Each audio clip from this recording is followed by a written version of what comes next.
dia para você, tudo bem? Eu sou Lidiane Sayuri e hoje é dia 7 de dezembro de 2016. Essas são imagens da capital paulista, de onde falamos de São Paulo para todo o Brasil e para vários países pela Record News Internacional. Olá, muito bom dia para você, tudo bem? Eu sou Nolan Hubertus. O Supremo Tribunal Federal decidiu hoje em plenário se concorda com a liminar concedida pelo ministro Marco Aurélio de afastar Renan Calheiros da presidência do Senado. A mesa diretora do Senado decidiu nesta terça-feira não aceitar a liminar e aguardar a decisão de hoje do STF para cumpri-la. Você acha que o descumprimento da liminar de Marco Aurélio, ministro do STF, foi uma afronta ao judiciário brasileiro?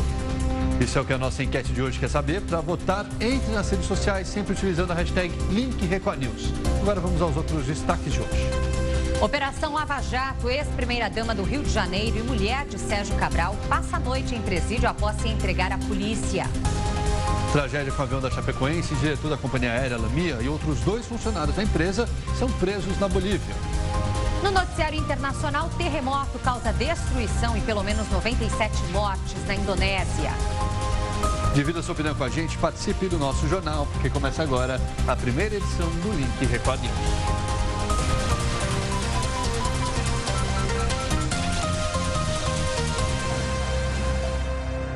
A gente abre essa edição do Link Record News com informações da crise institucional em Brasília. O Supremo Tribunal Federal antecipou para hoje a votação no plenário da liminar que afastou Renan Calheiros. O presidente do Senado decidiu desobedecer a ordem judicial e ampliou a crise entre os poderes.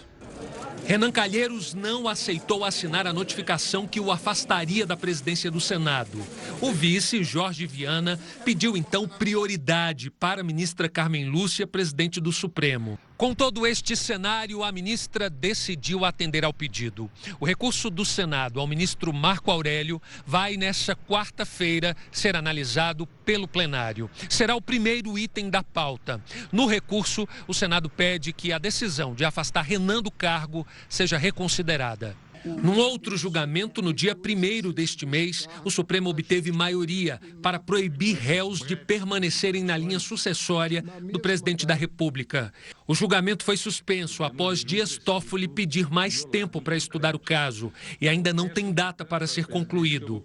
A mesa diretora do Senado decidiu não afastar Renan até que o plenário do STF se manifeste. Ao tomar uma decisão para afastar 9 dias do término do mandato um presidente do Senado Federal, chefe de um poder, por decisão monocrática, a democracia, mesmo no Brasil, não merece esse fim. Renan partiu para o ataque e acusou o ministro Marco Aurélio. Toda vez que ele ouve falar em acabar com o supersalário, ele parece tremer na alma. Enquanto isso, no Senado, o clima é de dúvida. Quem está no posto de presidente da casa? Eu não tenho dúvida alguma que o presidente do Senado hoje é o senador Jorge Viana. A decisão apenas afasta o presidente Renan. O presidente Renan segue presidente. Eu jamais vou trabalhar a meu favor nesse caso. Com este cenário, bom para a oposição. Nada de votar a PEC do teto, que limita os gastos públicos e que é de interesse do governo. A proposta está agendada para ser votada na próxima terça-feira. Nós só vamos discutir qualquer coisa da pauta quando houver uma solução definitiva. O governo e os aliados não querem saber. Com Renan ou sem Renan, a votação da PEC vai ter que acontecer. Não podemos permitir, sob hipótese alguma, que a eventualidade de uma substituição da presidência do Senado transforme aquela cadeira da liderança maior dessa instituição num bunker partidário. Bom, agora a enquete do dia. Diante disso, você acha que o descumprimento dessa liminar de Marco Aurélio, que é ministro do STF, foi uma afronta ao judiciário brasileiro? Vote pelas redes sociais, entre no Twitter, no Facebook da Record News, comente também, participe com a sua opinião. Use para isso a hashtag LinkRecordNews. É possível enviar mensagens também para o nosso WhatsApp, DDD 11 95307 1851.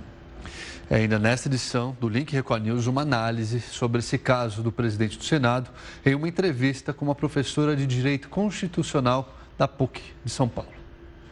E no meio dessa crise toda, já teve votação adiada no Senado. De Brasília, a repórter Vanessa Lima tem mais informações para a gente. Oi, Vanessa.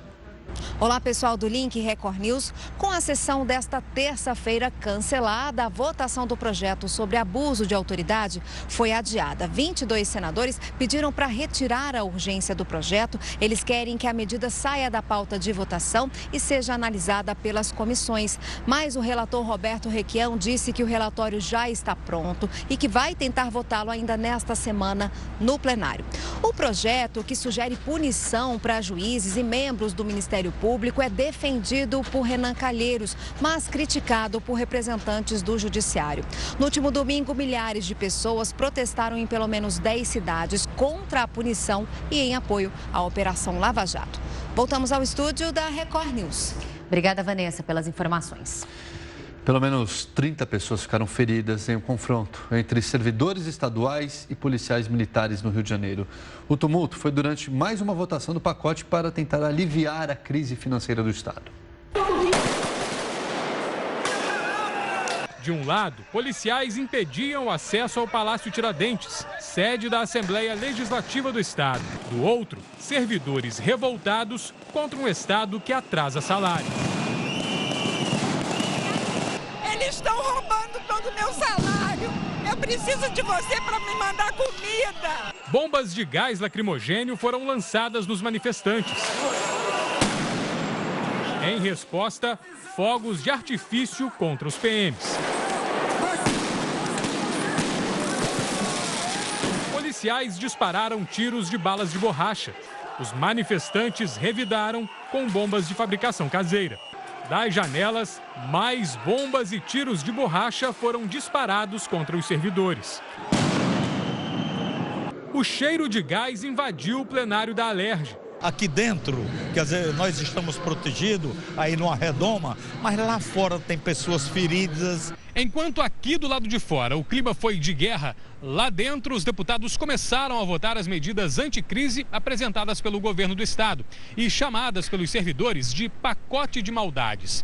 A redução de 30% nos salários do governador, do vice e de secretários foi aprovada. A sessão terminou antes do anoitecer, mas os confrontos entre policiais e manifestantes continuaram. 9 pessoas foram detidas. Outras 30, entre PMs e servidores que participaram do protesto, ficaram feridas. A ex-primeira-dama do Rio de Janeiro se entregou à polícia 19 dias depois do marido, o ex-governador Sérgio Cabral, também ser preso por comandar um esquema de propinas. Adriana Anselmo passou a noite no presídio Joaquim Ferreira de Souza, no complexo de Jericinó, em Bangu, na zona oeste do Rio. É no mesmo complexo onde o marido, o ex-governador Sérgio Cabral, também está preso. Adriana Anselmo é acusada de corrupção, lavagem de dinheiro e organização criminosa pela força-tarefa da Lava Jato no Rio. Adriana Anselmo seria uma das principais responsáveis por ocultar recursos recebidos indevidamente por Sérgio Cabral. O escritório de advocacia dela seria favorecido. A Anselmo Advogados teria recebido 27 milhões de reais de 2008 a 2015 de 7 empresas que foram beneficiadas pela política de isenções fiscais do governo fluminense. Uma funcionária do escritório de advocacia confirmou na semana passada que a ex-primeira-dama recebia malas de dinheiro do esquema de cobrança de propina liderado por Sérgio Cabral. O casal também gastou 6,5 milhões de reais na compra de 189 joias para lavar o dinheiro da propina. Até agora, apenas 40 foram apreendidas. Nesta terça-feira, outras joias foram apreendidas no apartamento deles, no Leblon, além de 53 mil reais em espécie. Agora, 11 horas e 18 minutos, a gente segue ao vivo para Curitiba, no Paraná, onde está Fabiana Vantucci, que nos traz os destaques do estado. Fabiana, bom dia para você. Bom dia, Fabiana. Oi, Nolan, Lidiane, bom dia para vocês, bom dia a todos. Muitos destaques sobre a Lava Jato nesta quarta-feira. Hoje é um dia de depoimentos importantes na Justiça Federal do Paraná. O juiz Sérgio Moro interroga as testemunhas de defesa na ação penal contra o ex-deputado Eduardo Cunha. Nesta ação penal, o ex-deputado Eduardo Cunha é acusado de receber propina proveniente de um contrato para exploração de petróleo na África e de usar contas na Suíça para lavar o dinheiro. Pela manhã, foram ouvidas pelo juiz Sérgio Moro 5 testemunhas de defesa. O ex-deputado João Lúcio Magalhães, o vice-governador de Minas Gerais, Antônio Andrade, e os deputados federais pelo PMDB de Minas, Leonardo Quintão e José Saraiva Felipe. O ministro do Tribunal de Contas da União, José Múcio Monteiro, também foi interrogado na manhã dessa quarta-feira. A última testemunha de defesa a ser ouvida é Henrique Eduardo Lira Alves, ex-ministro do Turismo nos governos Dilma Rousseff e Michel Temer. O depoimento dele está marcado para as 14h.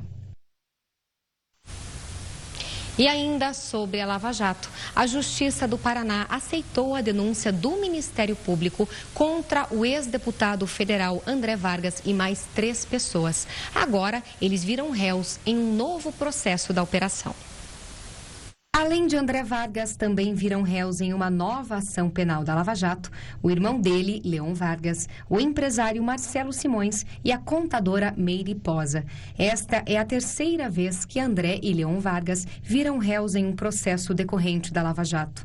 De acordo com a denúncia do Ministério Público Federal, a empresa de Marcelo Simões, especializada em sistemas de informática, foi contratada pela Caixa Econômica Federal com um contrato no valor de 71 milhões de reais por meio de notas fiscais fictícias para a lavagem de dinheiro. Segundo os procuradores, a suspeita é que o contrato com a Caixa Econômica tenha sido firmado por meio de fraude em licitação. Preso desde abril de 2015 em Curitiba, André Vargas foi o primeiro político condenado em um dos processos da Lava Jato na primeira instância. E olha só, o juiz Sérgio Moro negou um pedido da defesa de Lula para que os procuradores do Ministério Público Federal fossem considerados suspeitos para denunciar o ex-presidente. Os advogados alegam que a fala dos procuradores em entrevista coletiva concedida na época da denúncia foi desrespeitosa ao ex-presidente e que houve exagero por parte deles, o que demonstra falta de imparcialidade. O juiz Sérgio Moro não aceitou esse pedido da defesa, alegando que a argumentação dos advogados foi muito simplória e afirmou ainda que a defesa costuma usar termos mais desrespeitosos com o Ministério Público do que o contrário. A defesa de Lula ainda não se manifestou quanto a essa decisão do juiz Sérgio Moro.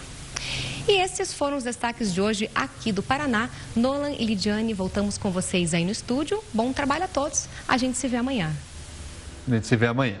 Obrigado, Fabiana. Obrigada, Fabiana. Bom, e o Ministério Público e a Polícia Federal investigam pagamentos feitos pelo Itaú a um escritório que atuaria de forma ilegal para reverter multas. A suspeita faz parte da Operação Zelotes, que apura a manipulação de resultados no Conselho Administrativo de Recursos Fiscais, o CARF.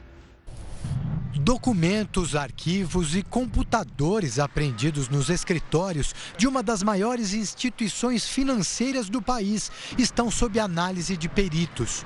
É feita uma varredura no material para que seja decifrado um esquema criminoso. A suspeita surgiu a partir da 8ª fase da Operação Zelotes, realizada há menos de 2 meses. Na época, a Polícia Federal investigava pagamentos feitos pela Itaú Holding ao escritório Panhose Consultoria Empresarial Limitada. Suspeito de atuar de forma ilegal para reverter autuações tributárias junto ao Conselho Administrativo de Recursos Financeiros, o CARF. O órgão ligado ao Ministério da Fazenda é responsável pelo julgamento de recursos de empresas multadas pela Receita Federal. A investigação aponta que foram feitos pagamentos a conselheiros do CARF. Propina para que houvesse flexibilidade nas multas aplicadas a empresas de alguns segmentos, como empreiteiras, montadoras e bancos. A partir da quebra de sigilo fiscal e bancário da empresa de consultoria, foram feitos 21 pagamentos pelo Itaú Holding entre os anos de 2009 e 2015. Segundo o Valor Econômico, todos a título de serviços de consultoria. Um dos pagamentos feito pelo Itaú ao escritório chegou a R$ 1,5 milhão de reais. Essas empresas eram procuradas ou procuravam esses falsos escritórios de advocacia, falsos escritórios de consultoria, né, que por sua vez conseguiam ter acesso a algumas pessoas lá dentro do CARF. Então, ou era vendido a influência, em alguns casos não foi provado o recebimento de valores, apenas a influência. Em outros casos, a gente conseguiu constatar que alguns conselheiros receberam dinheiro que iam julgar os casos dessas empresas. O Banco Itaú, por meio de nota, esclarece que os pagamentos foram feitos em nome do Bank of America e estão relacionados a processos tributários do Bank of Boston, adquirido pelo Banco Brasileiro em 2006. Ainda de acordo com o Itaú, os pagamentos necessariamente precisavam ser feitos pelo banco, mas eram ressarcidos posteriormente. E que o contrato de compra das operações do Bank of Boston não abrangeu a transferência dos processos tributários do banco norte-americano. Polícia Federal e Ministério Público Federal investigam se os pagamentos feitos pelo Itaú são lícitos ou não. Bom, nós procuramos a consultoria empresarial, mas não tivemos retorno. Já a Corregedoria-Geral do Ministério da Fazenda informou que apurou o caso e que determinou a abertura de processos disciplinares. O relatório da Fazenda foi encaminhado ao Ministério Público Federal há 3 meses para investigação criminal. E a polícia indiciou 5 pessoas no caso da queda do helicóptero que matou 5 pessoas em abril de 2015. Entre elas, o filho do governador de São Paulo, Geraldo Alckmin, Thomas Alckmin. O inquérito, que responsabiliza funcionários de empresa de manutenção Helipark, foi encaminhado à Justiça em Carapicuíba, em São Paulo. A promotoria agora analisa o documento para decidir se oferece ou não denúncia. Além do caçula de Alckmin, que tinha 31 anos e sabia pilotar, morreram o piloto Carlos Haroldo Esquerdo Gonçalves, de 53 anos, e os mecânicos Paulo Henrique Moraes, de 42 anos, Eric Martinho, de 36 e Leandro Souza, de 34. Todos os investigados respondem em liberdade. Em nota, a Helipark informou que o relatório final policial baseou-se em precipitadas e oficiosas conclusões, que tem por base uma única e absurda premissa de ordem técnica. Bom, agora a gente volta a falar sobre a crise entre os poderes em Brasília. O Supremo Tribunal Federal decidiu hoje em plenário se concorda, então, com a liminar concedida ontem pelo ministro Marco Aurélio de afastar Renan Calheiros da presidência do Senado. E para falar mais sobre isso, recebemos aqui a professora de Direito Constitucional da PUC São Paulo, Maria Garcia. Professora, muito obrigada pela participação. Seja bem-vinda ao Link Record News. Bem-vinda, professora. Muito obrigada. Começando pela pergunta que nós colocamos na enquete. Esse descumprimento da liminar que foi dada por Marco Aurélio Mello mostra uma afronta ao Poder Judiciário? No mundo jurídico, nós temos uma ordem. Ordem judicial se obedece e se recorre.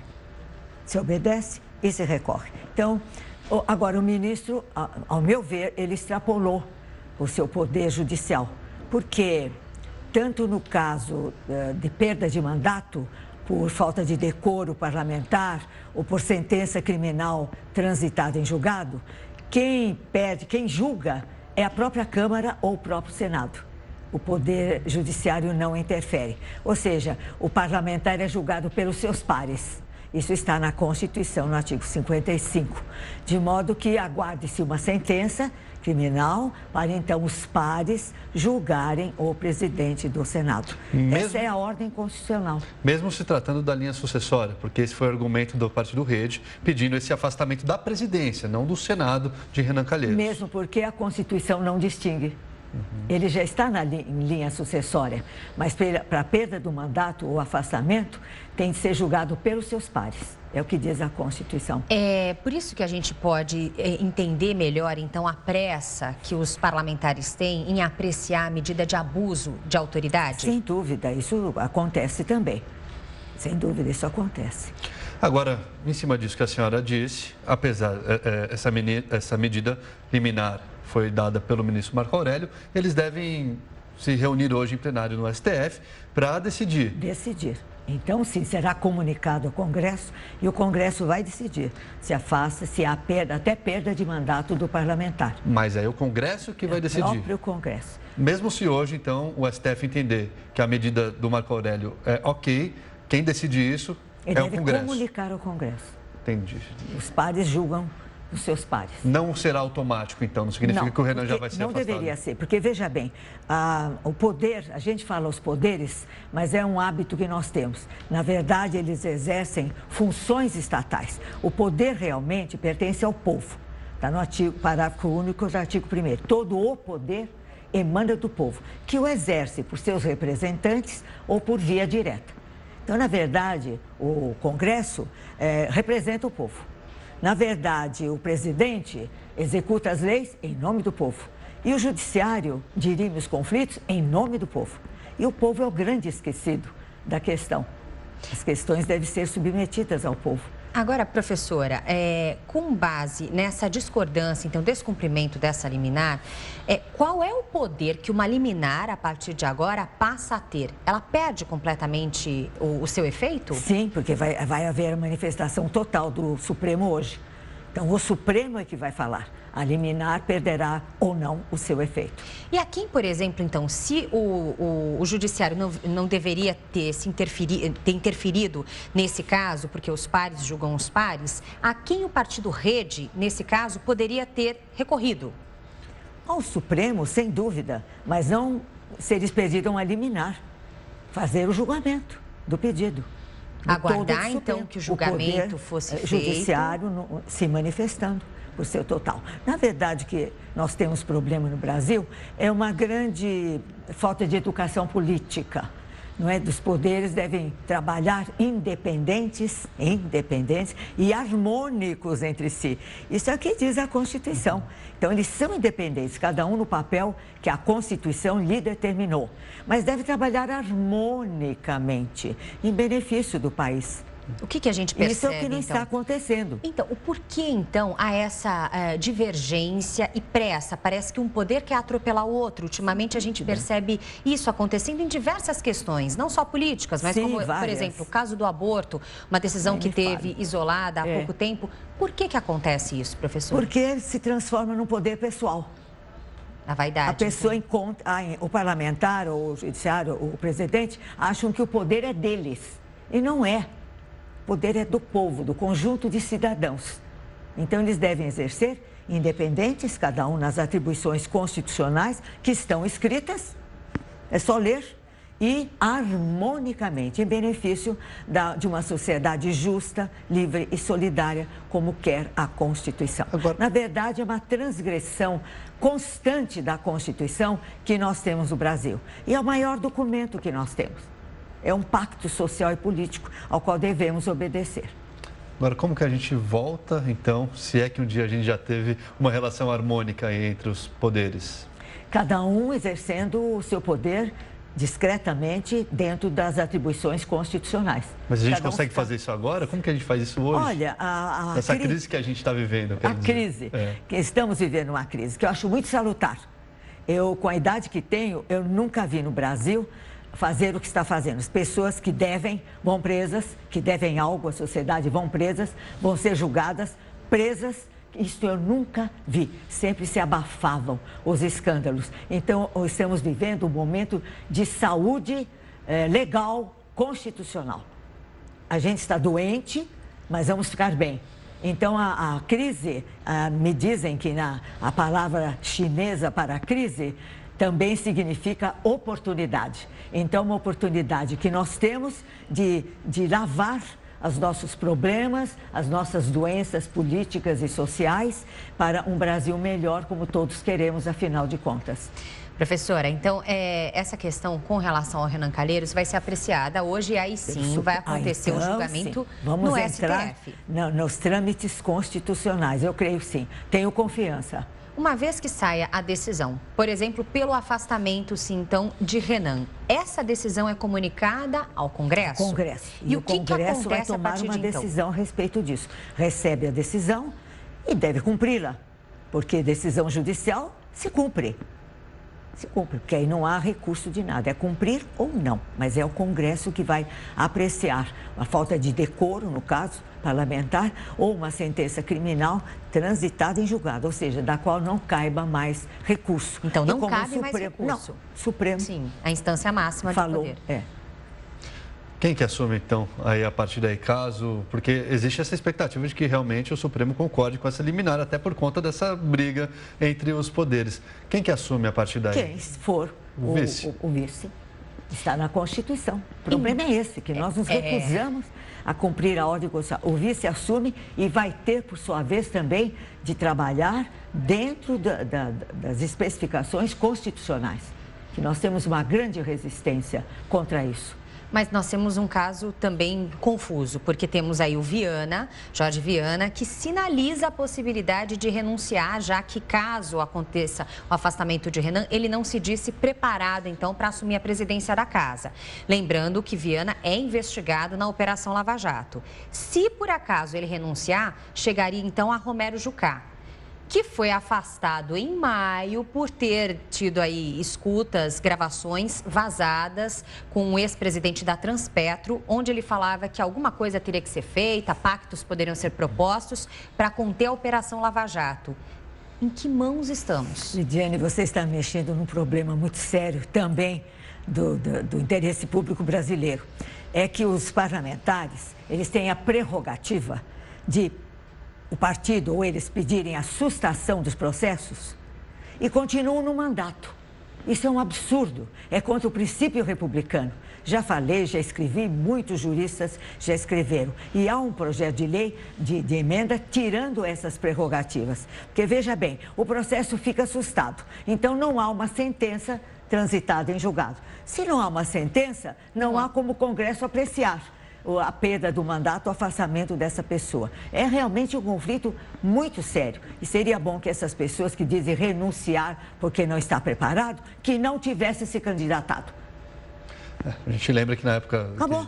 Acabou. Não tivesse se candidatado, ele sabia que eventualmente poderia ocupar. Sofrer. Então, é lamentável um parlamentar dizer isso. Tem de enfrentar a crise. É que nessa época a gente lembra, PT e PMDB andavam juntos, né? Agora estão separados aí. O próprio Viana disse que poderia sofrer aí também um apelo do partido do PT para não apreciar esses projetos importantes para o Brasil, que devem ser apreciados ainda esse ano ou no começo do ano que vem, né, professora?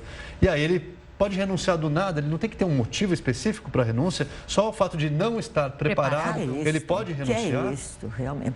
Poder renunciar pode, é um direito que ele tem, qualquer um de nós, né? Mas aí tem a ordem constitucional e vamos seguindo. Não havendo uma decisão do Supremo, então ele permanece, por quê? Por causa do foro privilegiado, que qualquer ação pode ser sustada no seu andamento.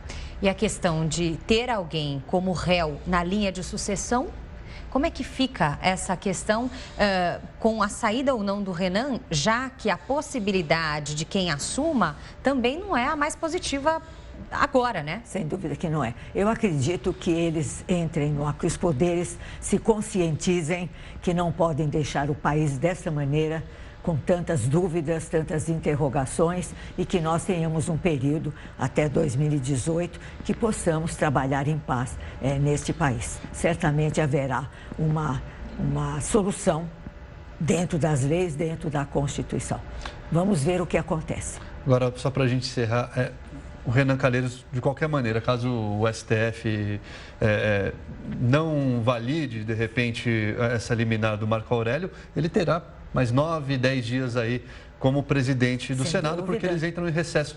Não foi muito apelativo, então, essa liminar, na opinião da senhora? Já que ele ficaria só mais 10 dias. Essa liminar foi lamentável mesmo, porque não é prevista na Constituição, não é? Então, o ministro, ao meu ver, extrapolou. Extrapolou o seu poder, né, de ser independente, mas harmônico, para trabalhar em conjunto pelo país. O ministro Gilmar Mendes, lá de Lisboa, sugeriu que ele deveria ser, inclusive, impeachado e sair também do STF. Eventualmente, isso poderia acontecer mesmo? Impeachment sempre é possível, havendo as causas que a Constituição prevê. Mesmo para os magistrados? Os magistrados serão julgados pelo Senado. Aí, o Senado pode julgar os ministros do Supremo Tribunal. Eles podem ser acusados, está na Constituição. Então, ou seja, caso realmente seja levada uma consideração dessa à frente, pedindo o impeachment, então, de Marco Aurélio Mello, os senadores julgariam a causa. Podem julgar os ministros do Supremo. Vejam, tudo se trata da política, da tripartição dos poderes. E os ingleses, os norte-americanos, chamam isso checks and balances.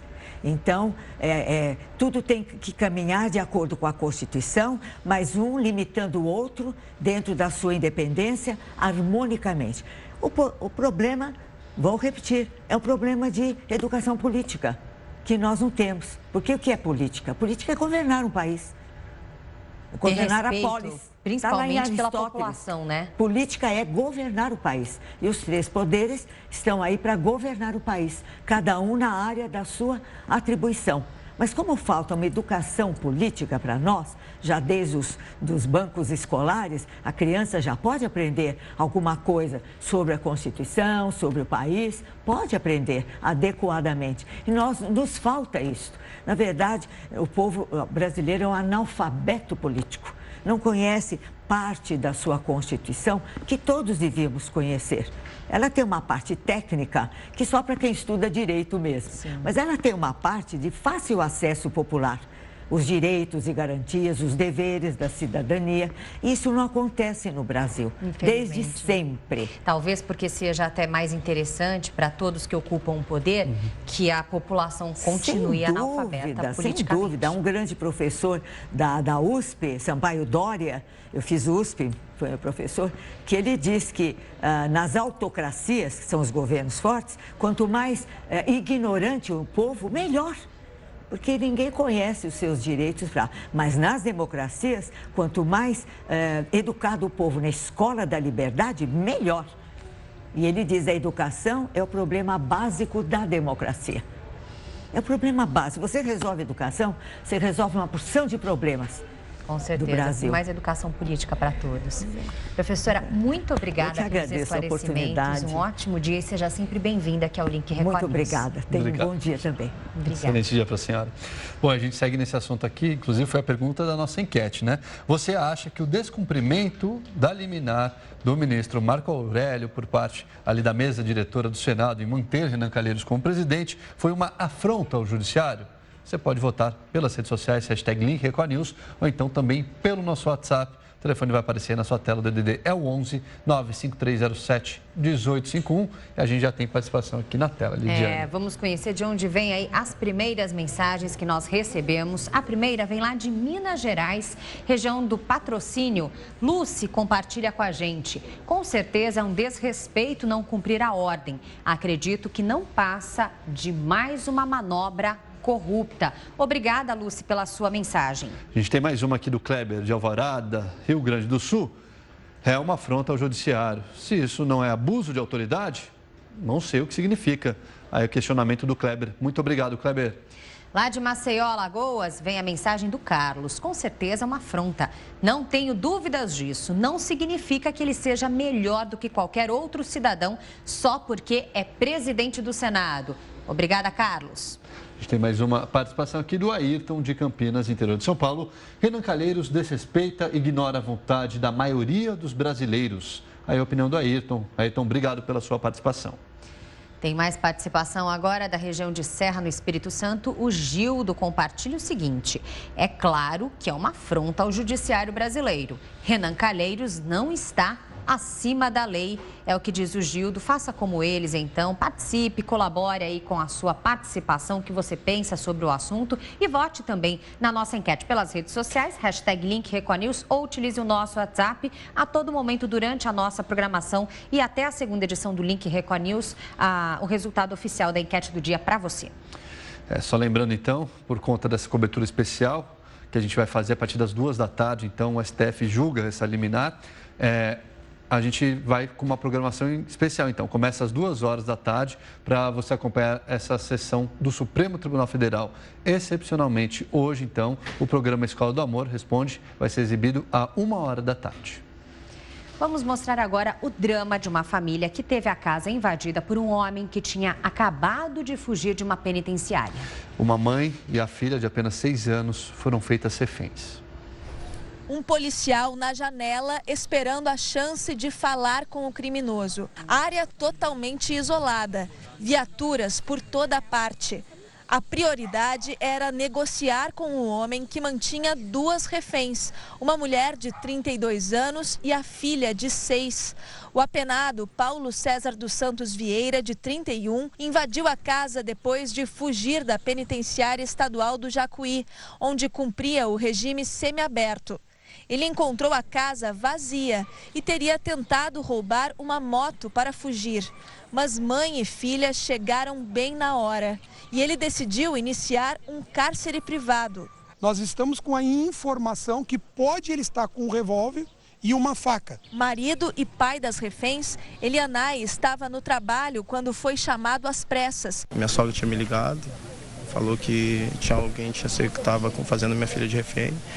Aí eu imediatamente retornei para Charqueados, aí cheguei aqui e estava o circo armado já. O apenado só apareceu nos fundos da casa.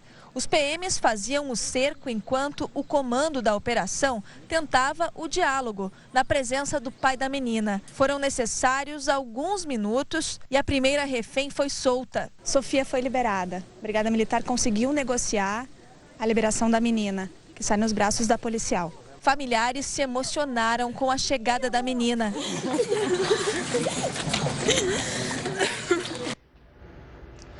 Depois de uma extensa negociação com a Brigada Militar, o homem de 31 anos se entregou às 4 horas da madrugada. Ele disse que havia fugido da prisão porque estaria sendo ameaçado de morte por ter uma dívida com outro presidiário do regime semiaberto.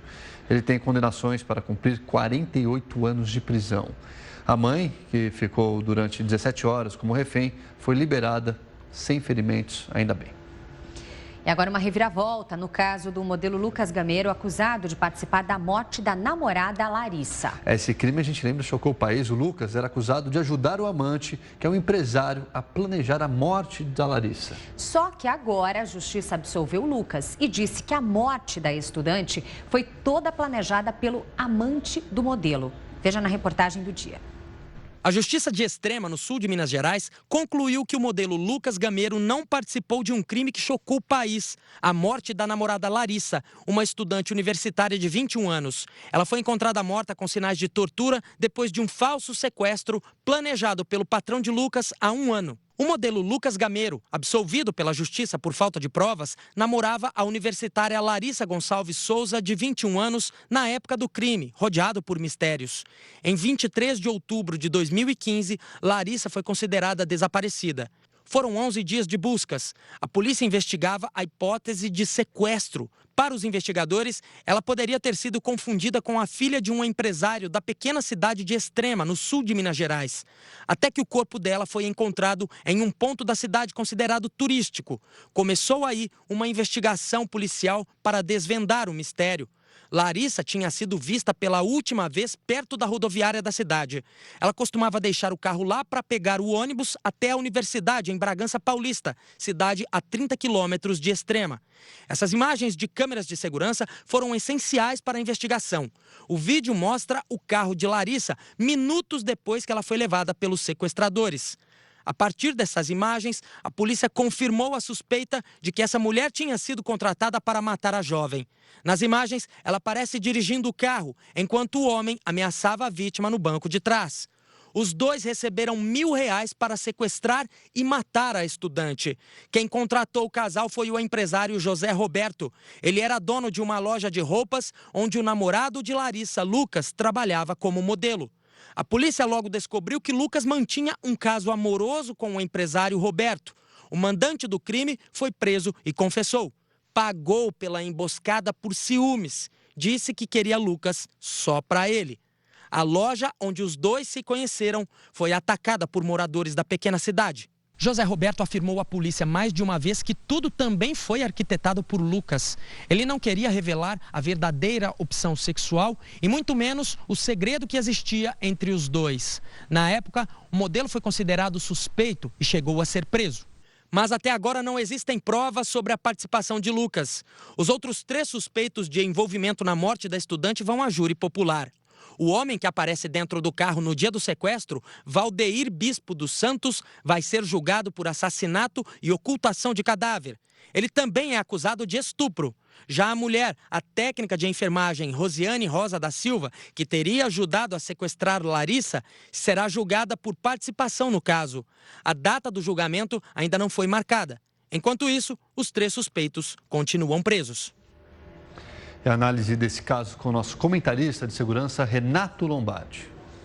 Um antigo professor da Academia de Polícia Civil de São Paulo disse uma vez, e eu nunca mais esqueci, que não existe crime perfeito, existe crime mal investigado. E é exatamente o que aconteceu na morte desta estudante, onde o noivo dela, um modelo, começou a ser investigado e acusado de ter participado e praticado a morte da própria namorada. Mas aí a polícia começou a investigar, localizou o mandante do crime, localizou o casal que praticou o crime e mesmo assim a polícia indiciou o namorado da moça como fazendo parte do crime. Aí o processo foi para onde? O inquérito foi para a justiça, virou processo e o Ministério Público simplesmente excluiu o modelo do processo, dizendo que ele é inocente, que ele não participou e nem planejou e nem se engajou na morte da namorada. Quem mandou matar a namorada dele foi o antigo patrão dele, um homossexual, porque tinha ciúme dele. Se relacionava com ele, queria ficar com ele, tinha ciúme da moça e por isso achou que a melhor maneira de excluir alguém da vida do rapaz seria eliminando a namorada dele. Os 3 foram presos, o mandante e os responsáveis pelo crime. E o modelo foi excluído do processo. Por isso que eu lembro muito bem exatamente do que falou esse professor na Academia de Polícia, numa entrevista que eu fiz com ele, e é verdade. Não existe crime perfeito, existe crime mal investigado. E quando o crime é muito mal investigado, acaba exatamente apontando pessoas que não têm nada a ver com o caso. Tá certo, obrigado, Lombardi. E um avião de pequeno porte caiu em Manaus na manhã desta quarta-feira e deixou pelo menos 4 pessoas mortas e uma gravemente ferida. De acordo com as primeiras informações, a aeronave caiu após decolar do Aeroclube do Amazonas. Uma forte fumaça foi vista no céu após o avião pegar fogo. E de acordo com as equipes de resgate, 5 pessoas estavam na aeronave. 4 morreram e uma foi resgatada. Uma das vítimas é uma criança. Os corpos estão carbonizados e a identidade das vítimas ainda não foi divulgada. Agora, 11h51, o Link Record News faz uma pausa para os nossos apoiadores. A gente volta daqui a pouquinho, você vai ver a seguir. Novo desastre aéreo. Avião com 47 pessoas a bordo cai no Paquistão. E ainda, terremoto na Indonésia deixa pelo menos 97 mortos e centenas de feridos. Até já.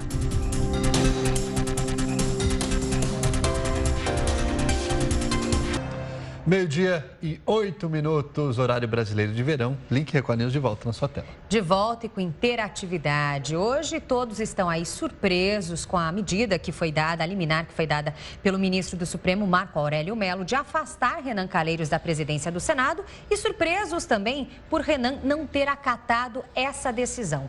Por isso perguntamos para você na enquete do dia se você acredita que o descumprimento dessa liminar acabou afrontando então com o judiciário. Os poderes aí nessa afronta. Hashtag Link Record News para votar e participar com a sua opinião. Ou faça isso também pelo nosso WhatsApp, DDD 11 95307 1851.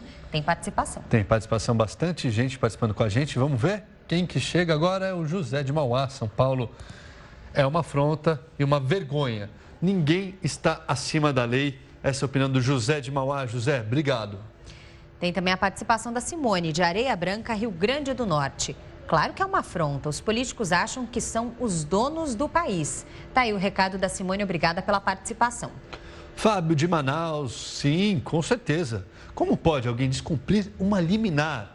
A atitude prova que os políticos se consideram acima das leis. Obrigado, Fábio.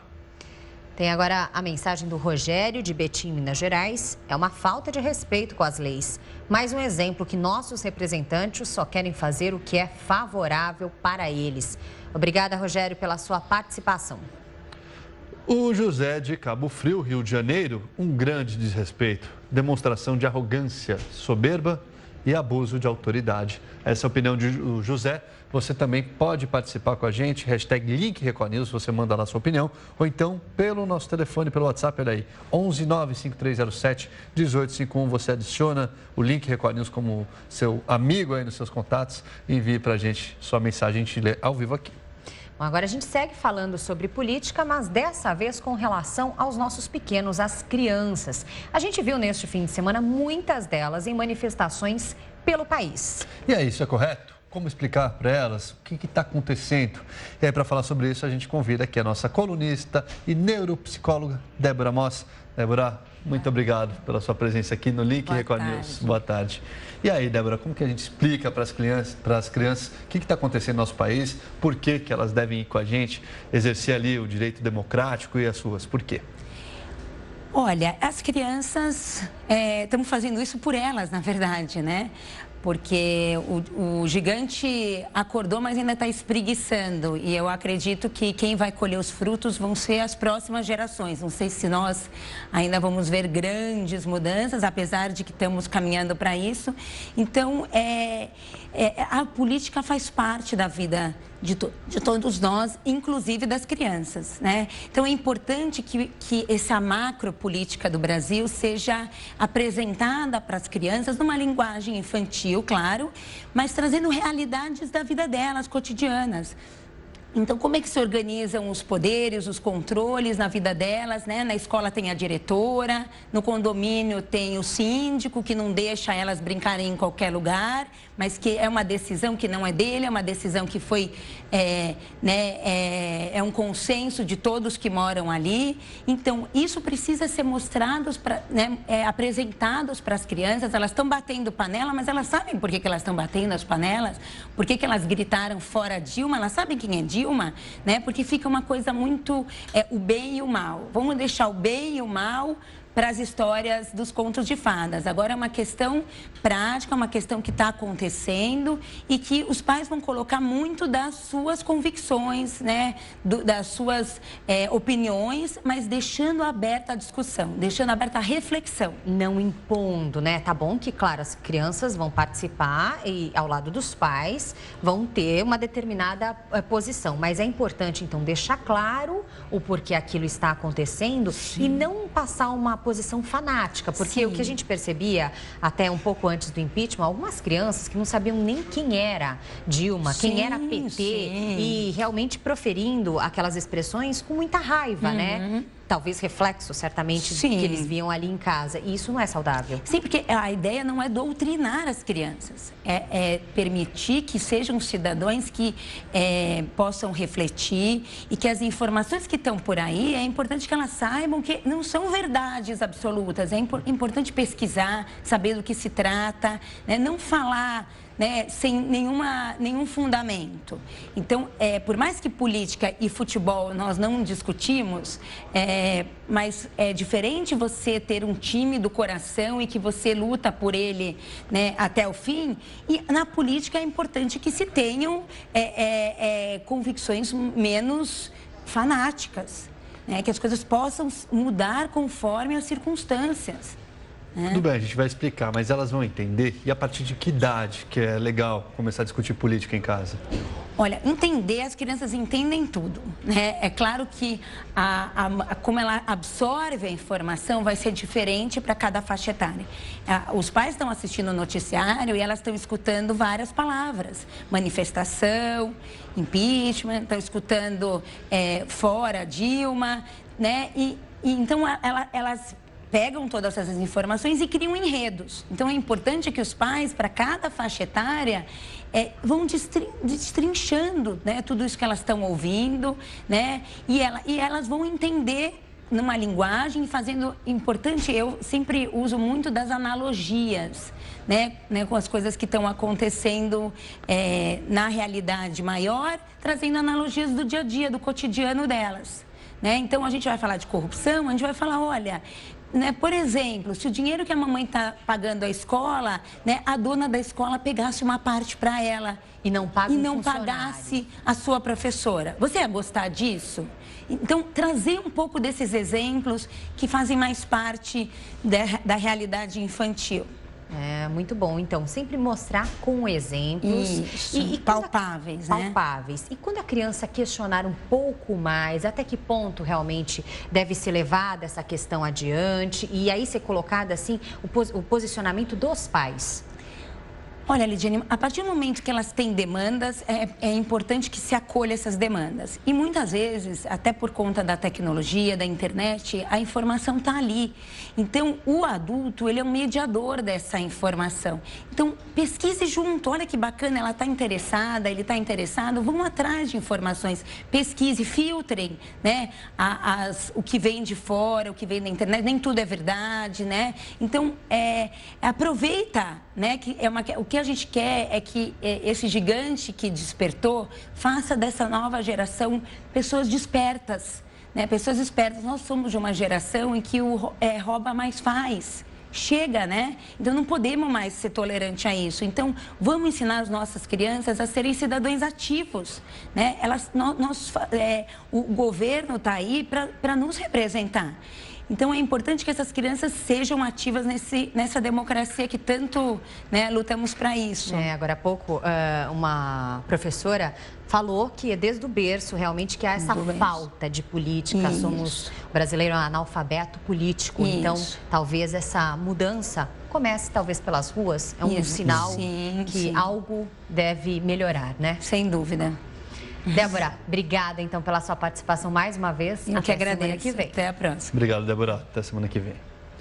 Bom, agora a gente muda de assunto, fala da farinha de mandioca, que é tão consumida pelos brasileiros. Subiu, Lidiane, quase 10 vezes o valor da inflação. É muita coisa, não, Nolan? Um dos motivos foi a estiagem, que prejudicou o cultivo de mandioca no Nordeste. Nas feiras de Belém, o quilo da farinha custa entre R$ e R$ Não dá para ficar sem. O Pará é o estado que mais produz farinha de mandioca no Brasil. São 4.700.000 toneladas por ano. Mas estar em primeiro no ranking não significa preços mais baixos para o consumidor paraense. Nos primeiros 10 meses do ano, subiu 65%, contra uma inflação que não chega a 7%. Então, é um absurdo. A nossa produção é pequena para enfrentar o grande consumo. E grande parte dessa produção nossa ainda é exportada, né? Então, entre a exportação e o que fica é pouco e fica muito caro. Grande parte da produção foi vendida neste ano para o Nordeste, que teve a colheita de mandioca reduzida por causa da estiagem. Além disso, muitos produtores deixaram de produzir farinha e optaram pela fécula de mandioca, o polvilho, para aumentar os lucros. Para não ficar sem, muita gente está comprando menos. Mudança difícil. O paraense é o maior consumidor de farinha do país. São 43 quilos por pessoa a cada ano. Enquanto, no resto do país, o consumo não passa de 14 quilos. Daí a gente aproveita para fazer logo uma dieta também.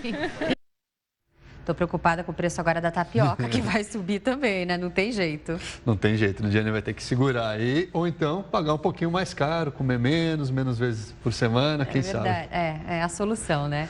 Bom, o Link Record News faz agora uma pausa para os nossos apoiadores e volta em instantes. A seguir, entenda o que muda na sua vida com a reforma da Previdência. É já, continuem com a gente.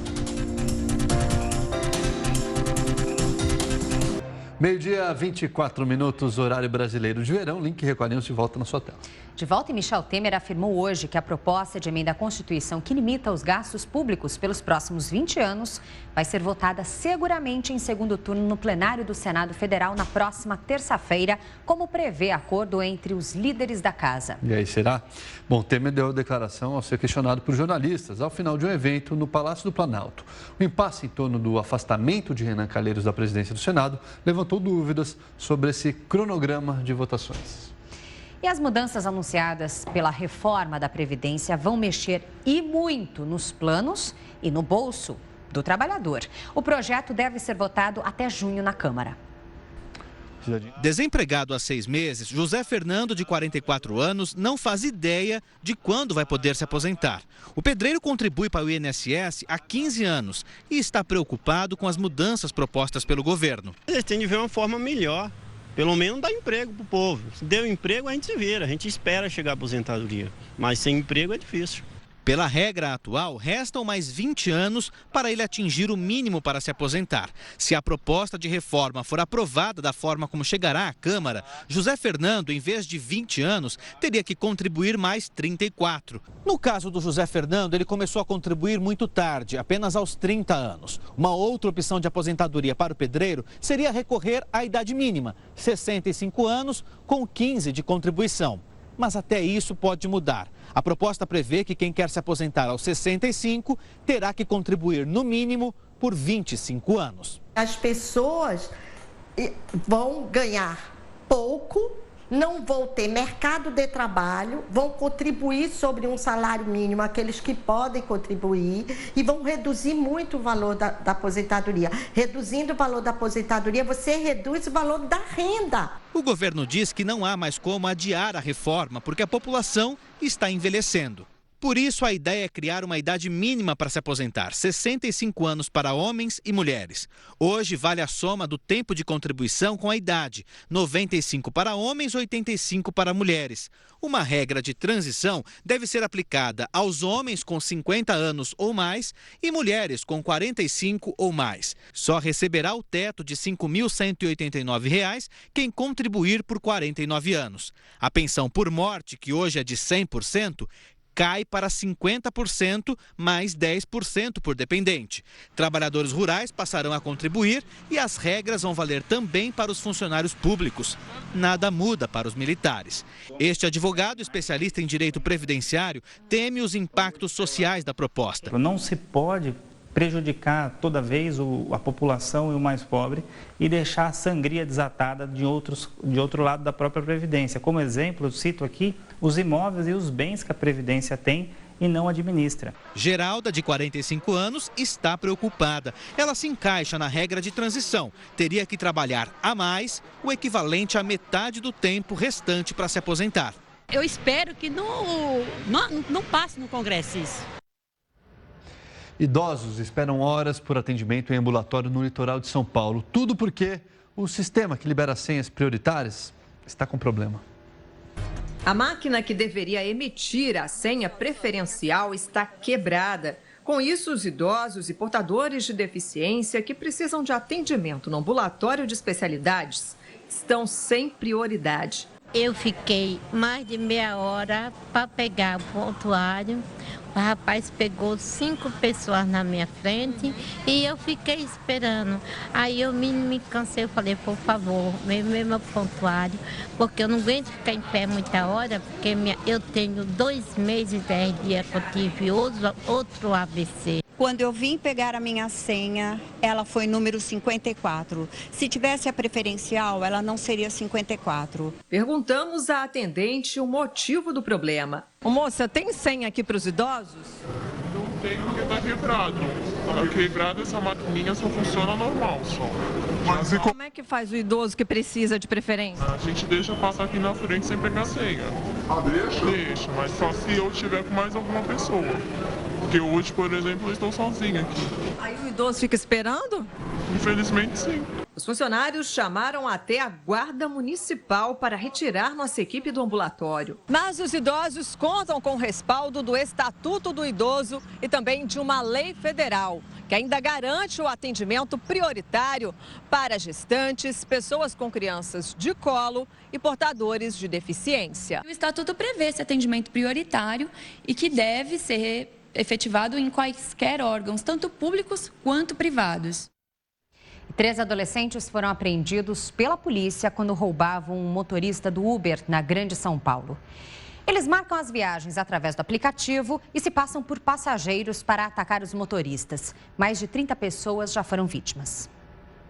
Os 3 adolescentes com idades entre 16 e 17 anos estavam dentro de um carro. Eles foram apreendidos quando se preparavam para roubar um motorista do Uber. Durante a abordagem, os PMs descobriram que aquele motorista do Uber seria a terceira vítima do dia. Os adolescentes já tinham roubado outros 2 num intervalo de 1 hora. Os PMs começaram a vasculhar os celulares apreendidos e em um deles encontraram o histórico das corridas que os adolescentes fizeram pelo aplicativo. Ele disse que havia roubado esse veículo HB20 e se prontificou a dizer onde estava o veículo abandonado. O trio não estava armado. Com eles, foram apreendidos R$ 360 em dinheiro. Os 2 carros roubados foram recuperados. Na semana passada, outros 3 adolescentes foram apreendidos na zona oeste de São Paulo. Eles são suspeitos de roubar pelo menos 30 motoristas do Uber. Os adolescentes foram reconhecidos por várias vítimas na delegacia. Depois que passaram para receber dinheiro, que está todo o problema. Eu penso que é isso. Link Record News faz uma pausa para os nossos apoiadores e volta em instantes. A seguir, moradores da Rússia se assustam com a passagem de um meteorito. E ainda o que é destaque nas redes sociais com o nosso colunista Rafael Calisto. É já, 12h31. Continuem com a gente. Meio-dia, 35 minutos pelo horário brasileiro de verão. Estamos de volta com o Link Record News. E a gente já volta convidando o editor de mídias sociais da Record TV, Rafael Calisto. Rafael, bom dia. Quais são os destaques de hoje? O que está na grande rede? Tudo bem, Nolan? Tudo bem, Rafael. E boa tarde para vocês que estão assistindo a gente agora. Então, a primeira história que eu tenho para explicar para vocês, ela é um pouquinho complicada e ela é muito surreal, assim. É até difícil de entender e falar assim, cara, isso realmente aconteceu? Sim, aconteceu. Eles estão chamando lá nos Estados Unidos de Pizzagate. Sabe quando tem esses escândalos, eles colocam esse nome no final, esse gate, né? Tudo não sei o que, gate. Aí por que pizza? Não tem a ver com política, mas não é porque deu em pizza, é porque tem a ver com uma pizzaria. Olha que doideira. Primeira coisa, tem uma rede social, não sei se dá pra gente chegar a chamar de rede social, é mais um fórum, assim, né? Como tem gente que lembra dos antigos fóruns na internet, que é o Reddit, ou Reddit escreve, né? Ele é muito famoso lá fora. Ele não pegou aqui no Brasil, mas lá nos Estados Unidos, esse aqui é o Reddit. Ele é muito grande. Eu mesmo já entrei bastante no Reddit para ver qual era, só se fala em inglês. E lá que a ideia é mais ou menos assim, você cria a sua página, o seu fórumzinho e as pessoas vêm comentar sobre. Criaram um chamado Pizzagate para falar desse assunto, mas ele é meio que uma derivação de um dos que mais bombou esse ano, que é o The Donald, tem a ver com Donald Trump. E aí o que acontece? Inventaram uma história. Lembra que eu falei que semana passada, quem sempre acompanha o Link, quem sempre acompanha o De Olho nas Redes aqui, vai lembrar que eu falei muito de notícia falsa. Inventaram notícia. Inventaram um fato de que teria ali um tipo de grupo, de quadrilha, que faria exploração de menores, né, de pedofilia, uma quadrilha de pedofilia de criança, que sequestraria crianças, que a Hillary Clinton estaria envolvida e que ela operaria nos fundos de uma pizzaria de Washington. Nossa, que chama, acho que é Comet Ping Pong, porque tem a pizzaria e tem ping pong para as pessoas jogarem. Inventaram isso no Reddit. Então aqui, a gente tem a imagem do Reddit para mostrar para vocês, pra vocês terem uma ideia de como é o Reddit, né? Esse é o logo dele, e aí eu tirei um screenshot de hoje do Reddit para vocês verem como ele é a página do Reddit, né? E qual é a ideia do Comet? Por favor, vou mostrar a próxima aí para a galera de casa entender. Eu vou explicando a história, porque ela é complicada. Esse é o Reddit, tá, gente? Ali você coloca o seu tópico, enfim, essa é uma página genérica dele. E aí o que aconteceu? New York Times, por exemplo, e outros grandes jornais foram desmistificar, falando, gente, olha, isso aqui, eu trouxe a matéria do New York Times também, ó, aqui, essa é a pizzaria, a Comet. Pegaram essa pizzaria e falaram, tá vendo essa Comet aqui? Tem lá pedofilia e a Hillary Clinton participa, várias notícias inventadas. Várias pessoas responsáveis, como o New York Times, vocês estão vendo aqui a notícia que eu trouxe, aqui ó, fake news, não sei o que, falando, olha gente, é falso essa pizzaria. Você acha que adiantou alguma coisa? Sabe no que deu? Um cara levou a sério, apareceu armado na pizzaria, nossa. Aqui foto da polícia, que o Guardian fez um vídeo, e entrou lá, falou assim, vou investigar. Veio armado e falou, que história é essa? Cadê as crianças? Libera as crianças, não vai ter mais pedofilia. Falei, não, meu, como assim? Do que você está falando? E ele foi lá armado, atirou para cima, graças a Deus não machucou ninguém, ninguém se feriu ainda bem, Mas tudo isso rolou por causa de notícia falsa. Parece aquele caso que nós tivemos aqui no Brasil, onde uma mulher no Guarujá foi linchada, né? Linchada, bruxaria, ela teria praticado. Sim, né? Começou um boato. Inclusive, colocaram um retrato falado com a foto da mulher que acabou sendo vítima de toda essa violência. Ela tinha problemas mentais, não tinha nada a ver com a história que estava sendo colocada ali, veiculada. Olha o poder das redes sociais também para o mal, né? Como a gente pode perceber. Se for mal usado, vai ser problema. A gente falou muito de notícia falsa aqui. O Facebook está tentando combater. Lá fora teve esse Pizzagate, está todo mundo de olho. Agora há pouco, tem mais ou menos uma meia hora, eu estava preparando para entrar no ar aqui. Alguém do staff do Trump foi demitido por causa dessa história. Falou assim, que você colaborou de qualquer forma, rua. Porque olha o problema que deu. O cara entrou armado procurando as crianças. Então, essa história de notícia falsa ainda vai dar muito pano para manga. Eu tenho certeza que eu vou trazer mais fatos para vocês aqui. E essa história me deixou bem chocado, viu? Olha que ponto chegou. Que ponto chegou? Sendo que nos Estados Unidos, muitos lugares, a arma não tem nenhum tipo de dificuldade para conseguir a arma lá. O acesso é muito mais fácil. Imagina só que tragédia. Ainda bem que foi tudo evitado, mas olha só o que poderíamos estar noticiando nesse momento de forma verídica. Pois né? é, e encerrar essa história, lembrando aquilo que eu falei, a nossa responsabilidade como jornalista de levar a informação para você. Você sabe que aqui na Record News a gente não vai trazer uma notícia falsa para você, noticiar algo que não seria... notícia inventada, confiável, exato. Agora, tem que tomar cuidado com o que você lê e compartilha, gente, porque tem muita coisa por aí. E olha o problemão que pode dar. Porque se você ouve na sua casa que tem um estabelecimento que está ali propiciando pedofilia, você não vai deixar isso quieto, você vai fazer alguma coisa. Só que a notícia era falsa, então tem que ter essa responsabilidade, tá, gente? Cuidado com o que vocês colocam no seu Facebook, nas suas redes, tá? Muito cuidado.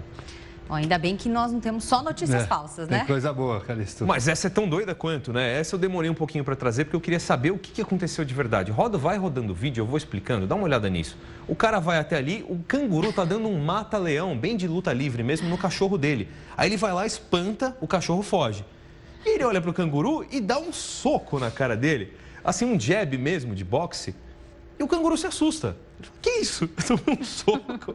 E aí os cachorros fogem. É uma situação, tem muitas coisas para serem discutidas. Primeiro, dar um soco na cara do animal é maltrato, ele não pode bater no animal assim. Por outro lado, o canguru estava dando uma gravata no cachorro dele. Então, eu acho que foi instintivo, de repente é mais instintivo, instinto animal e primitivo que veio no homem também. Nolan lembrou bem da história do canguru, lembra, né? Que tem a história do canguru boxeador, né? De repente exato. O rapaz achou, poxa, ele vai me bater, deixa eu bater nele antes. Exato. O que acontece? Eu fui procurar descobrir o que era porque pra vocês. O canguru é grande, querendo ou não. Da altura do rapaz. É fortinho também, né? Ele é meio troncudinho. E canguru sabe brigar. Se o canguru desse ali, apertasse o pescoço do cachorro, poderia ter matado o cachorro. Sim. Agora, o que eles estavam... Nossa, o que Vou te explicar o que era. Ali, né? O que acontece? Eles estavam caçando os cachorros... Esse cachorro de lenço, não é sangue, tá, gente? Quem tá em casa vendo é lenço. Esse cachorro de lenço é desse rapaz de boné. Eles estavam caçando javali. E o cachorro vai junto. E aí, como eles estão na Austrália, tem canguru. E aí o canguru estava ali no meio e pegou o cachorro. Ele foi lá e tentou livrar o cachorro. No susto, o canguru levantou a mão, ele deu um soco para assustar, porque ele trabalha num zoológico. Então ele tinha mais ou menos uma noção de como assustar o canguru. Ele bateu no focinho dele. E daí ele saiu correndo e foi embora. E eles fizeram esse vídeo para um DVD de um amigo que tem toda uma história. O rapaz morreu, ele teve câncer, e era a última vez que eles saíram juntos. Ele fez um DVD para ele. E essa imagem está no DVD. Então aí vazou essa imagem do soco no canguru. Só que ela é tão surreal que fez muito sucesso. É surreal. Que situação inimaginável, né? Doideira. A cara do canguru de que não entendi nada. Por que eu tomei o soco? Eu só estava abraçando o cachorro ali, enfim. Do canguru tem uma história que eu fui procurar também. Canguru tem medo de cachorro. Segurança do javalis, hein? Canguru tem medo de cachorro. Eu fui procurar isso também. Porque cachorro é um predador, né? Ele tem a ver com o lobo e tal. Agora o canguru, ele levanta para confrontar o homem e o soco assusta ele. Eu achei muito... É muito doido, né? Esse vídeo é muito... Eu não imaginava jamais ver algo do tipo. Nunca vi nada igual. E parece que é um pitbull, é um cão também muito forte. Parece, né? Pelas imagens ali. É um cão de caça, né? Porque ele estava ali para pegar o javali. E talvez a altura do homem tenha assustado ele também por ter visto realmente que ele estava ali, ó. De igual para igual e alguém com um braço mais comprido que o dele, né? Exato. Agora, se o cachorro também é de caça, o cachorro foi meio medroso aí nessa, né, Calixto? Imagina quando ele visse, então, o javali, né? Então, ele sai correndo também. Pois é. Mas esse vídeo é surreal, gente. Nunca vi nada igual e ainda com tudo isso envolvendo, né? O cara trabalha em zoológico e o amigo que ele fez o DVD. Que história doida, cara. Que história doida. E era aquele negócio, pensar rápido, alguma coisa tinha que ser feita, né? E Exato. foi o que deu aí.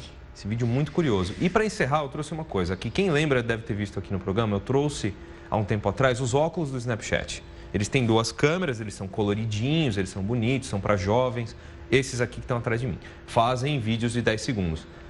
Para encerrar o quadro de hoje, adivinha para que eles estão usando esse óculos agora que lançou? Alguém tem um palpite?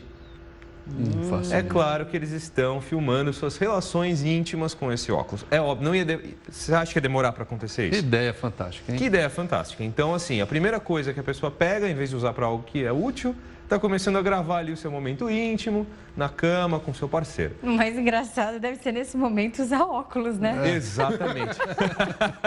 Que coisa bizarra. E aí já virou um nome, ele chama Spectacles, o óculos, estão chamando de Sextacles, porque virou uma mania nos Estados Unidos. Vamos ver o que vai acontecer, gente. O pessoal posta isso. Grava e posta e vai que vai. Posta e vai que vai. São 10 segundos, né? Para algumas pessoas já é o suficiente. Então, eu acho que é isso, gente. Vamos ver se a gente consegue achar um uso melhor para esse óculos. Ainda dá tempo, vai chegar aqui no Brasil. Nós, jornalistas, eu tenho ideia. Vamos ver se a gente faz reportagem, fazer um negócio bem legal. Agora, a criatividade é isso aí, né, gente? Vamos lá. Caiu nas redes, né? Caiu na rede, exatamente. Obrigado, Calixto. Até amanhã, Calixto. Tchau, gente. Até amanhã. Valeu, até amanhã. A gente segue o link Record News agora falando dos moradores da Rússia que se assustaram com a passagem de um meteorito. Pensou que susto? Um clarão, olha só. Tomou o céu no meio da noite. As pessoas conseguiram ver o que parecia uma grande bola de fogo. Olha aí. Autoridades disseram que o objeto caiu em uma região onde provocou um pequeno tremor, mas ainda bem, sem danos, mas de fato um susto você olhando para o céu, de repente esse ano de 2016, como tem sido, e aí você vê essa bola de fogo passando. Poxa, aí parece perseguição, né? O ano não acabou e agora um clarão no céu. Enfim, ainda bem, foi só um meteorito. E os famosos cadeados do amor que ficavam nas grades das pontes de Paris vão ser vendidos. O governo francês informou que qualquer um vai poder comprar a lembrança por um preço acessível. Todo esse dinheiro arrecadado vai ser doado para os refugiados. A previsão é de vender pelo menos 10 das 65 toneladas de cadeados, o que renderia o equivalente a R$360 mil. As fechaduras colocadas por casais apaixonados representavam um amor eterno e eram uma tradição às margens do rio Sena. Mas o peso comprometeu a estrutura das pontes e os cadeados foram retirados já há 1 ano e meio. O Link Record News faz uma pausa para os nossos apoiadores e volta em instantes. A seguir, você sabia que o nível de estresse das pessoas costuma subir 75% agora, no fim do ano? Os detalhes já continuem com a gente. Até já.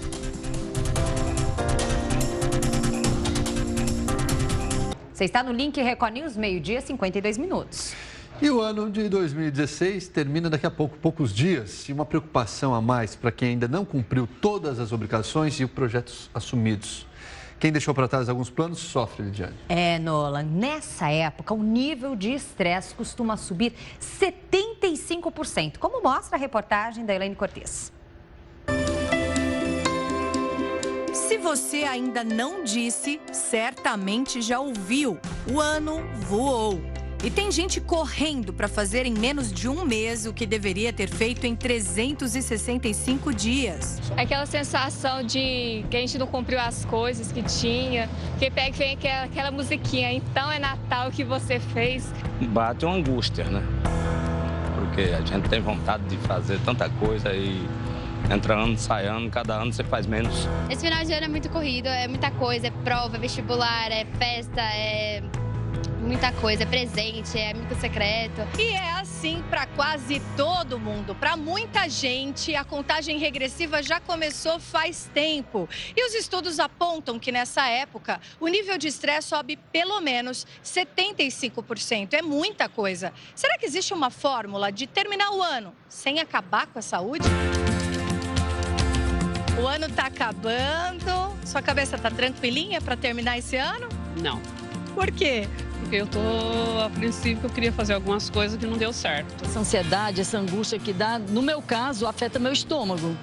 Inclusive, eu até vomitei hoje de manhã, tive uma gastrite muito terrível por conta disso. Um pouco de estresse. O estresse do fim de ano. Isso, exatamente. Passo apressado. Luciana tem 1 hora de almoço e num quarteirão só até o restaurante já falou com 10 pessoas. Pegamos comida agora. Vai dar tempo. Vai dar tempo, sim. Entre uma garfada e outra, uma ligação e outra. Boa tarde, tudo bem? Sim, eu queria confirmar, eu tenho alguns exames para realizar na próxima semana. Ela tem 8 exames para fazer e terá cumprido finalmente a meta de cuidar da saúde o ano todo. Será? Mas ainda tem as lembrancinhas de Natal. Você conseguiu fazer as caixinhas para mim? E o amigo secreto. Eu vou dar uma olhadinha nisso, mas eu sei que vai ser no dia 9, tá bom?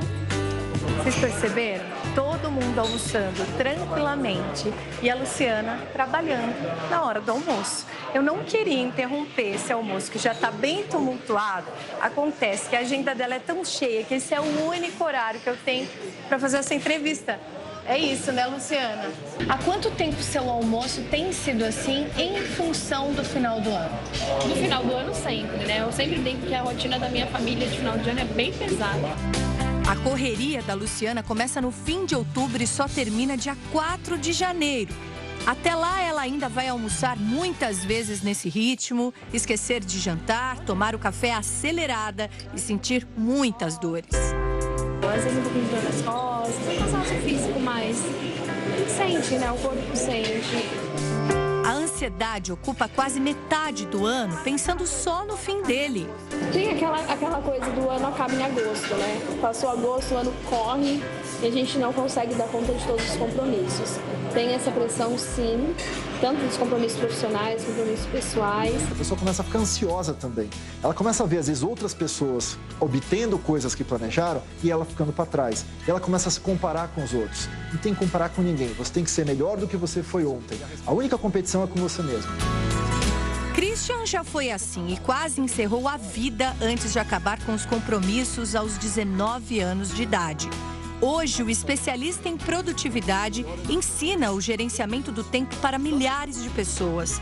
Entre as principais lições, entender que o balanço nem sempre é negativo. A questão é a seguinte, passou, a sua biografia não é o seu futuro e pensa no seguinte, aprende com o ano. Então olha para o ano e vê o seguinte, o que foram as minhas coisas boas do ano? Onde que eu aprendi, onde que eu evoluí, onde que eu cresci? E quais foram os pontos fracos? Onde que eu patinei, onde que eu errei, onde que eu deveria ter colocado mais atenção? Avaliar o ano é muito importante, porque esse aprendizado, principalmente se você escrever o que você aprendeu, o que você está pensando ao longo do ano, ajuda você a criar um próximo ano melhor. E daqui a pouco será o momento de estabelecer as próximas metas. Que tal incluir ser feliz sem culpa nem cobranças exageradas e fazer o melhor que você pode no tempo que precisa? A estratégia é a seguinte, nada de planejar coisa para o ano inteiro. Eu vou falar inglês o ano inteiro, fluente. Não, nada disso. Divide isso em pequenos pedaços. Eu gosto de dividir isso por trimestre. Então, o ano tem 4 trimestres. Então, pensa o seguinte, qual vai ser o meu objetivo do primeiro trimestre? Coisas pequenas, factíveis, coisas que você coloque no seu plano de ação. Eu acredito que a organização, quanto antes você organiza, melhor ele termina, né? Acho que o foco de tudo é organização, é o que eu busco, é o que eu tento achar. Acho que eu chego lá, ainda falta um pouquinho, mas eu acho que eu chego lá. Isso aí, boa sorte. Olha, 2 aposentados adotaram 3 filhotes de sabiá que nasceram no quintal de casa, isso no sul do país. E eles viraram os xodós da família, são alimentados no colo e tratados como filhos do casal. Essa trilha sonora é constante na casa da dona Marlene. E para cada piado, vem uma resposta de quem já até conversa com os passarinhos de estimação. Vocês querem comida? Querem papá? É. A Charlotte, a Lua e o Safadão, como são carinhosamente chamados, tomam conta de toda a casa. Mas é na sala que os 3 sabiás ficam mais à vontade. Só que basta a dona sair de perto para eles ensaiarem os primeiros voos. Quando eu vou para a cozinha, normalmente eles vão atrás. Os sabiás nasceram bem aqui, na varanda da casa da dona Marlene. Mas depois de poucos dias, a mãe deixou o ninho para buscar comida e nunca mais voltou. O jeito foi adotar o trio. Eles são mesmo tratados como filhos do casal de aposentados. Os nomes foram dados por instinto. Ninguém aqui sabe o sexo dos sabiás. E a família, formada por gente e passarinhos, passa os dias assim, todo mundo junto. Chamego pra cá e pra lá. Até a comidinha os filhotes recebem na boca. Nós vamos criar. Eu não quero correr o risco de dar para alguém e depois a gente não sabe o que aconteceu. Safadão, Lua e Charlotte daqui a pouco estarão prontos para comer e voar sozinhos. E a dona Marlene e o seu José se preparam para soltá-los na natureza. Mas essa despedida tem tudo para ser bem difícil. Se tornar um filho para nós. E todos nós, toda a família, sabe, acostumou com eles, né? Com essa história bonitinha, terminamos a edição do Link Record News. Quer sugerir algum assunto para o jornal? Mande uma mensagem para o nosso WhatsApp, participe nas redes sociais, use a hashtag Link Record News. Fique agora com o programa Escola do Amor Responde. Excepcionalmente hoje, a segunda edição do Link Record News começa às 2 da tarde, com a cobertura completa da sessão do STF, que vai decidir se Renan Calheiros é ou não afastado da presidência do Senado. Record News, informação para você crescer. Tchau, tchau.